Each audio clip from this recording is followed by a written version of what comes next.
eleksyon. So muna na ako din sa inyo ha, kay kampanya ko sa inyo ha, kay nagagal ko sa sunod na eleksyon.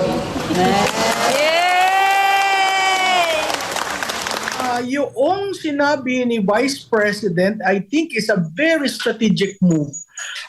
Hindi siya broken heart, pero pinapakita niya sa taong bayan that I can turn my back away from this.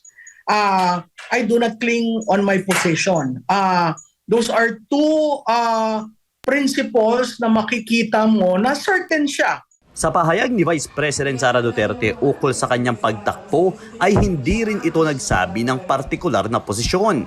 Ayon pa kay Malutikian na isang veteranong political strategist, nagkaroon pa di umano ng crisis meeting sa tanggapan ng OVP dahil sa kanyang naging pahayag na pagtakbo. Ani Tikia, kung tatakbo ang vice-presidente sa 2025 bilang isang senador, ay maaari pa rin itong tumakbo sa 2028 sa pagkapangulo. Dahil manalo man o matalo, ay pwede pa rin itong makabalik sa Senado. So makikita mo independent rin yung tatay, no? Yung statement ni President Duterte. So yung Duterte, sabi nila spend force. Dahil sa announcement na yan kagabi, lahat sa political establishment nagkagulo.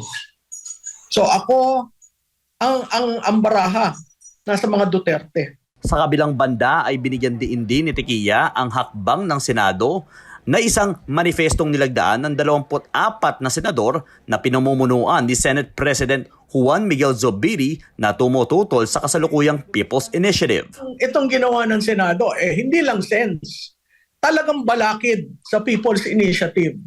24 na senador ang tatayo para sa bayan, para sa mga Pilipino, sa usaping People's Initiative. Nakakalungkot kasi sa House wala nagsasalita eh. Yes. Wala na yung dissent, wala na yung opposition, di ba? Oh.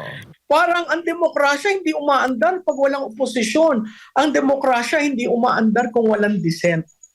Oo, pwedeng kayo parate ang nananalo, kayo ang may numero, pero yung igag mo, o matakot silang magsalita dahil nakita naman nila yung sinampulan. Dagdag pa ni Tikia na sa 300 miyembro ng Kamara de Representantes, 3 lamang sa mga ito ang tumatayo at kumukwestiyon sa ilang mga hakbang ng mababang kapulungan.